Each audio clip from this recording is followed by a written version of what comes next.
Nagmula sa Italia pero may iba't ibang version sa buong mundo.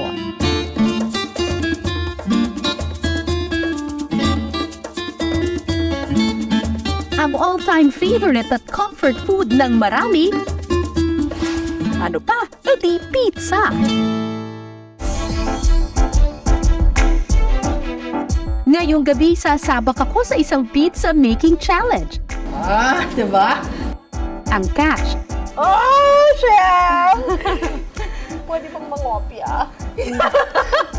back-to-back namin itong gagawin. Oops, bawal sumilip.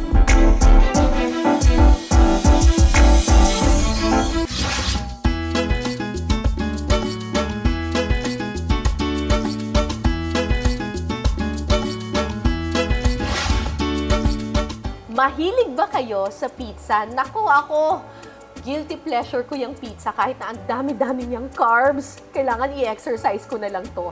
Pero, sabi nga nila, lalong sumasarap kapag pinaghihirapan. Kaya ngayon, kakain tayo ng pizza pero dapat daw maghirap muna ako. Ako mismo ang gagawa ng sariling pizza ko. Siyempre, magpapaturo tayo dyan. Kasama ko dito ang expert, si Chef Myra Santos. Hi, Chef! Si Chef Myra ay hindi lang siya magaling na chef. Culinary consultant siya ng iba't ibang mga restaurants. Ang ituturo sa akin ni Chef, seafood pizza with squid ink. Oh! Seafood pizza! Shucks! Ang sarap! Oh, chef! Pwede pang mangopya. Mukhang hindi po yata Mukhang kasi hindi. magkatalikod Pero tayo, chef, ma'am. madali lang ba gumawa ng pizza? Actually, ma'am, if you're going to do it from scratch, medyo mahirap, pero pag pre-practice mo ng pre-practice, madali na lang, ma'am, sa mga susunod na pagkakataon. Okay, wish me luck! Sa Chef's Challenge ngayong gabi, gagawa ako ng seafood pizza with squid ink.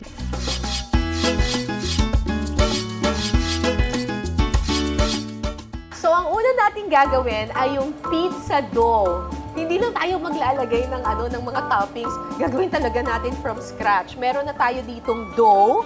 Chef Myra, ito po ay umalsa na. Yes, ma'am. Opo. Nag-mix na po tayo ng flour Oo. o harina. Nilagyan po natin ng konting mantika, asin. Tapos nilagyan po natin siya ng instant yeast or yung active dry na yeast para umalsa siya. Gaano katagal po ito bago umalsa? Ma'am, it will take an hour. Mga 1 oras po bago po ito umalsa. So, ang gagawin po muna natin, ma'am, i-ready natin yung oven. Ay, I-preheat oven. natin kasi mabilis na lang po to. Ano, I-preheat hanggang na ano? 190, ma'am, muna. Mainit na ba to? O na ba to? Opo, naka-on na po siya. Kanina nakamahina lang siya. So, meron na tayong naka-prepare na dough dito. Lagay na natin yung ating tinta ng pusit. Saan ko po ilalagay yung tinta? Sa dough po, ibuhos nyo lang po sa dough. Magiging itim. Opo, so dapat medyo handa po kayo mangitim yung kamay nyo or mag-one Yung test po tayo. ubos? Yes, ma'am. Ibuhos nyo lang po. Oh, wow. Oh my gosh. Kasi ang gagawin natin ngayon ay seafood pizza, black pizza. So, hahaluin ko ba siya? Yes po. Lamas-lamasin nyo po. Lalamasin. Pisa-pisain. O yan, black na siya. Tapos iset aside po natin siya. Maglagay po tayo ngayon ng harina sa ating mesa. Di ba? Parang pro. Charot. Lagay na po natin yung dough. At ready Ilalagay na ko po lang tayong yung masahin ito. Paano yung pagmasa? Pipisain ng isang kamay, ifo-fold ng isang kamay, pisa ng isang kamay, i-fold ng isang kamay. Okay. Pinaniniwalaang nagmula sa Naples, Italy noong 1700s hanggang 1800s ang pizza. Karaniwang pagkain daw ito ng mga manggagawa noon dahil sa mura na, mabilis pa itong gawin. Ang salitang pizza ay nagmula sa salitang pinsa na ang ibig sabihin to stab. Ano pong pagsuntok? Yung may galit ka po sa ex-boyfriend mo na Hindi suntok? naman po. O yung suntok po na parang, With tender loving care. yung ganyang suntok? Sundok na with tender loving care Ah, lang. yung pa-cute na suntok. Pa-cute na suntok lang. Kasi pag the Ganyan more lang. na malakas po ang ating puwersa, titigas po ang ating tinapay. Ah, ganun. So, susuntok-suntokin natin siya, pero hindi yung sobrang may galit. Yung may pagmamahal na suntok. May Tama ganun po. ba? Wala ata. So, susuntok-suntokin natin siya, pero yung hindi masyadong OA. Habang sinusuntok ko ito with tender loving care, makakasama rin natin ang kapuso nating yummy Estefany, si May Bautista, para samahan tayong tikman ng mga pizza na kakaiba at abot kaya.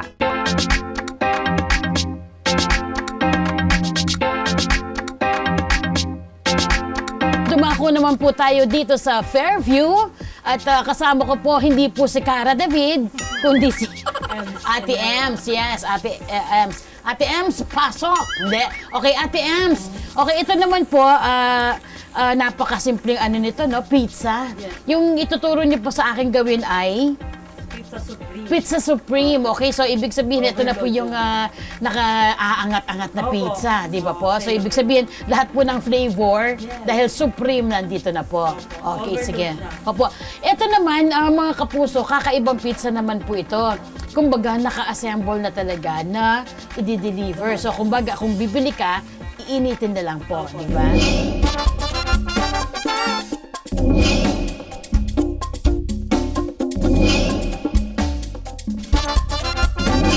Meron ng tomato sauce at cheese ang kanilang pizza, sunod-sunod na lang na ipapatong ang kanilang toppings. Nilagyan ng ham, pineapple, pepperoni. Sunod na isinama ang beef with bacon, bell pepper at puting sibuyas. Sa isang araw po, nakakailang box po kayo ng pizza? Pinakamahina namin, mga 30. 30 a day? Opo. Okay. Pero yung malakas namin, like yung ibang branch namin, nag-order ng 90 or 60, ganun. Okay. Lulutuin lang sa oven sa loob ng 10 minutes sa halagang 100 hanggang 155 pesos. May pizza na kayong overloaded with toppings.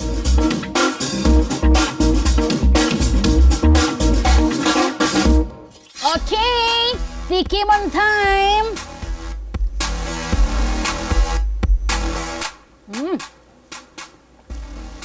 Yaman! Sarap pa! Ang ginawa ko kasi pinatosta ko yung crust niya. So, mas naging crunchy. Yung cheddar, malasang-malasa yung cheddar. Of course, I like pineapple on my pizza and bits of mga laman-laman. Para sa akin, panalo na to sa 100 na pizza, ha? Ako, paminsan, mas kinikrave ko pa nga ito kesa doon sa mga mahal na pizza. And I love this. This is a pocket-friendly. Ano pa bang hinahanap po? So, mga kapuso, isa pang masarap na kagat.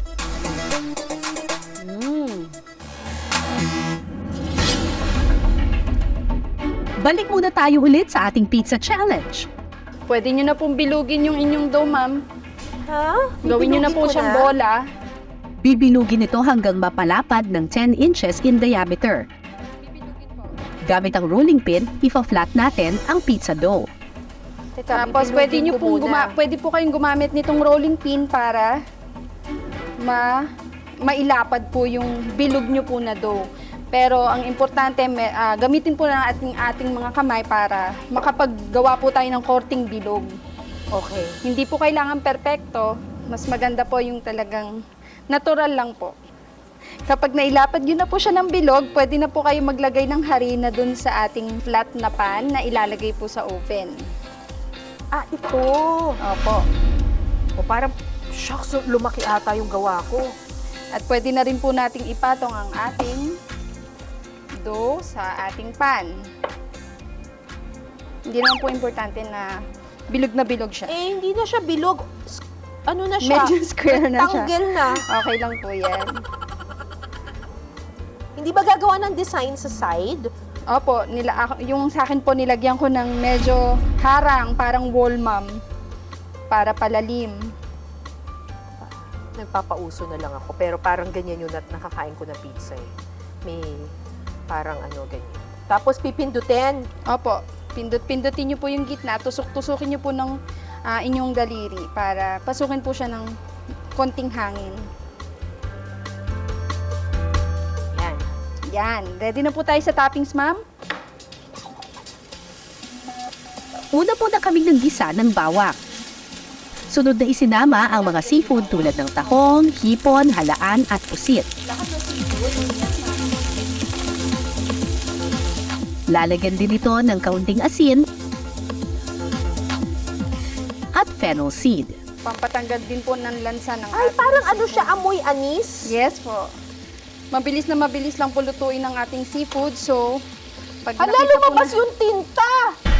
Oh my God. So, ready na po tayo sa toppings. Wait lang po. Wait lang. Next na po natin, ilalagay natin ang ating tomato sauce. Okay. Wait lang po. Yung spatula nyo po dyan, i-spread nyo lang po yung sauce all over. Pati yun dun sa side. Opo. Sunod na po natin yung ating keso. Or Keso na niyad-yad na agad? keso. Opo. Ito po ay kombinasyon ng mozzarella tsaka cheddar cheese. Lalagyan na ngayon ng cheese. Yes po. Ito na yun, ano? Opo, ito na po yun. So, uubusin to. Pwede rin pong basta mapuno lang po yung ibabaw para hindi naman po overwhelming yung ating lasa ng pizza. Ganun. Punuin lang po natin yung ibabaw ng pizza at isunod na po natin yung ating kamatis. I love cheese, my gosh. Susunod na yung kamatis. Yes, ma'am. Pabilog-bilog ang lagay. Ay, ito na yung masayang part. And finally, lalagay na po natin ang ating seafood.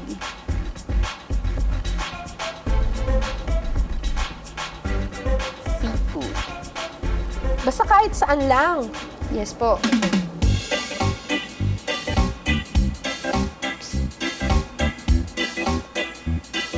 Okay. Lagay na po natin yung basil. Na parang Pati magiging yung sauce ilalagay. design na rin po. Pwede rin po.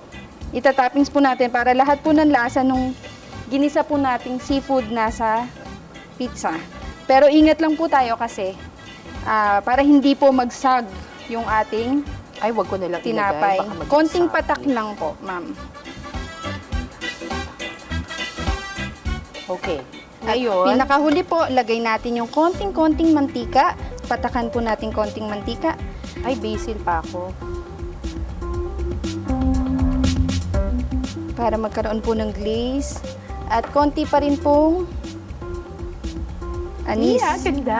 Ano yun? Anis po. Mantika? Mantika at anis po. O, diba? Ready na po tayo isalang sa oven ng ating pizza. Okay. Ilagay na po natin siya sa oven. Ay, ang ganda ng kay Chef. Ba't yun sa akin parang ano, dinaanan ng kung ano man. Sige po. Tingnan natin kung paano ito lalasa. Ang ganda naman ng kay Chef. Samantala, habang nakasalang sa oven ang ating seafood pizza, si May naman meron ding pizza na ibibida.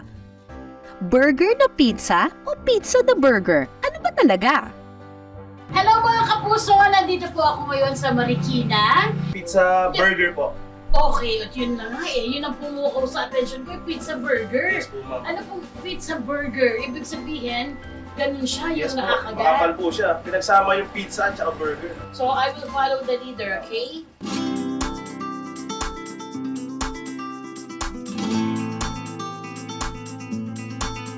Una mo nang dinagyan ng tanda ang pre-made pizza dough gamit ang pizza cutter. Sunod na pinahira nito ng tomato sauce. Sa isang bahagi ng dough, lalagyan ng special margarine. Lalagyan ng quick melting cheese. At para sa toppings, lalagyan ng ground beef. At quick melting cheese ulit. Sunod na ilalagay ang mushrooms, pipino, bell pepper, pineapple, ham at mozzarella cheese. Sunod na gagawin ang ilalim na parte ng pizza burger. Sa pre-made dough, maglalagay ulit ng tomato sauce, quick melting cheese, at saka ipapatong ang dambuhalang burger patty. Next lang yan, kukunin natin yung patty na patong na. Ayun! Naku, ito yung patty, oh! Mga kapuso! Yan, no? Malaki po Yes! siya. At saka, real beef, ay, ang kapan! Kapal yan, ma'am. Real beef talaga to, kuya?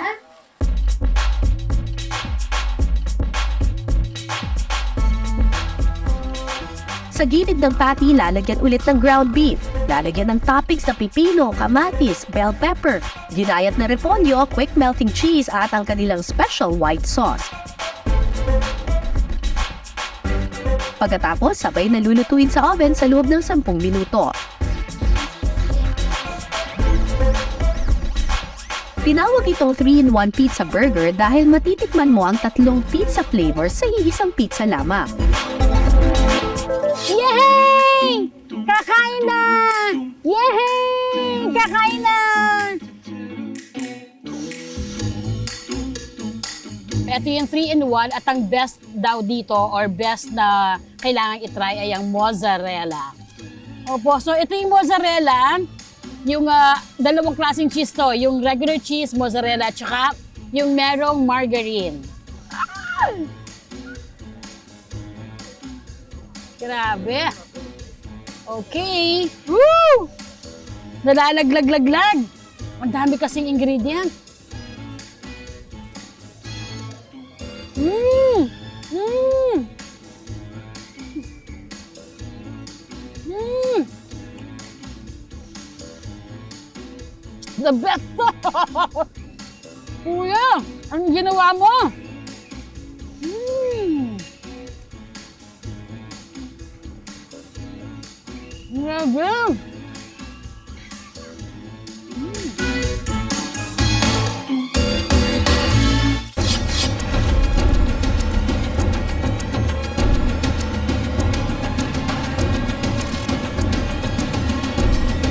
Ready na ang aming seafood pizza.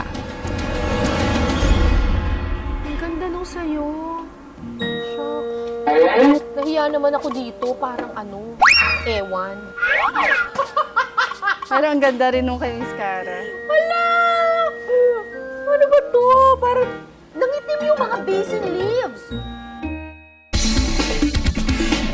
So ito po, gaganunin ko rin. Opo, ma'am. Hala, dumikit! Ha? Nag-break! Ang aking seafood pizza nalunod yata sa dami ng toppings. Sumobra kasing dami ng cheese na nilagay eh. I love cheese, my gosh. Dikit yung Nag-melt yung cheese.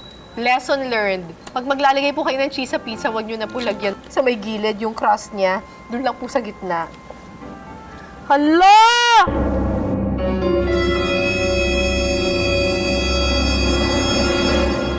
Siba kasi eh. Sumobra sa toppings. Akala ko kasi mas marami, mas masarap. Ayun, hindi kinaya nung tinapay. Ito, hawakan ko. Shucks!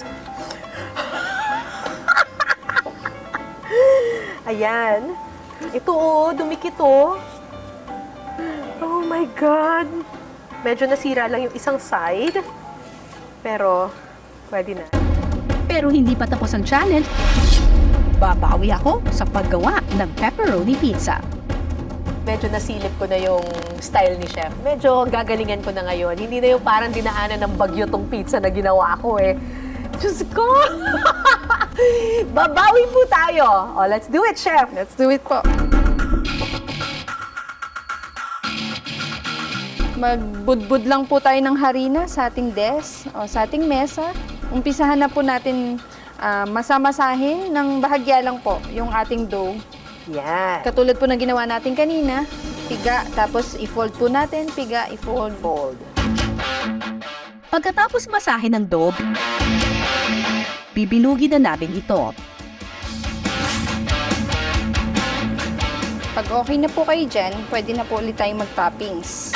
Unahin po muna natin ulit yung ating tomato sauce or pizza sauce.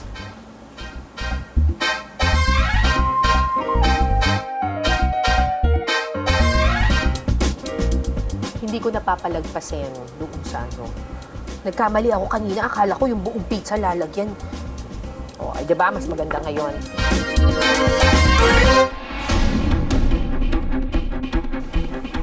Cheese.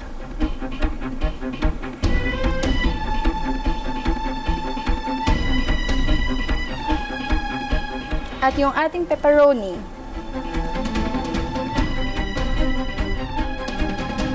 Ngayon, ito po pepperoni. Ang pepperoni ay sausage. It's a kind of sausage. Opo. Pork. Um, Pork sausage Opo. siya. And finally po, lalagyan na natin, papatakan natin konting-konting mantika yung ating, or olive oil, yung ating pizza para magkaroon ng konting kinang. Okay. Yung iba po, gumagamit sila garlic infused oil. Oil.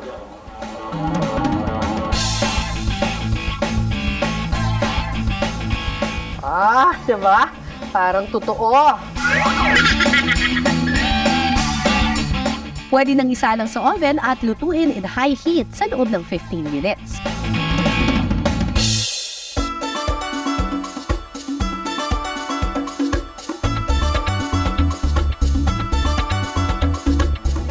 Moment of truth mga kapuso, pumasa kaya kay Chef ang aking seafood pizza? Okay, titikman na namin ngayon yung mga ginawa naming pizza. So, simulan natin dun sa seafood pizza in black dough. Ayan. Bibigyan din kita ng seafood pizza mo. Manapin natin. Uy, ang lambot ng dough! Grabe! Ito yung pizza ni Chef Myra. Super lambot ng dough! And super cheesy! Ito naman yung pizza ni Ma'am Cara.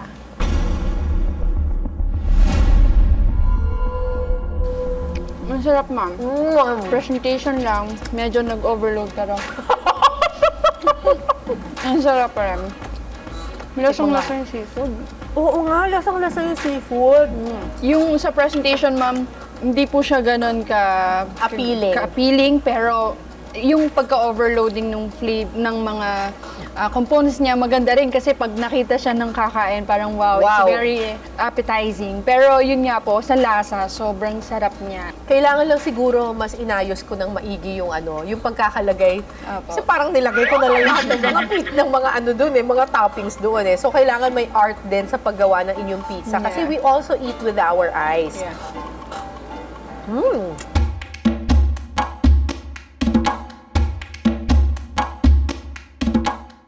At ngayon, paborito ng lahat, pepperoni pizza. Chef, napansin ko yung pizza ninyo talagang nag-fluffy siya talaga Fluffy ng siya. ganon.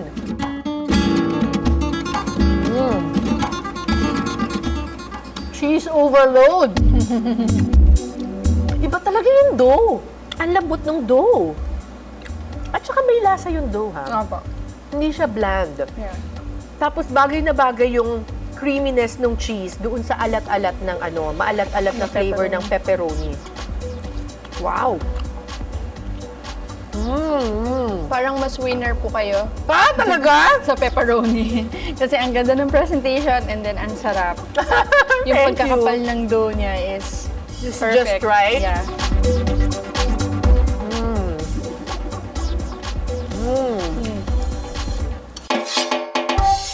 Mga kapuso, sa susunod na maisipan ninyong mag-pizza food trip, bakit hindi nyo subukang tumingin dyan sa kabilang kanto? Sarap pa. Pinatosta ko yung crust niya. So, mas naging crunchy. O kaya, pagsamahin ang dalawang pagkaing paborito mo. O pwede rin gumawa na lang ng sariling pizza version mo. Dahil sa pizza, you can never go wrong. Ako po si Cara David. Ito ang Pinas Sarap.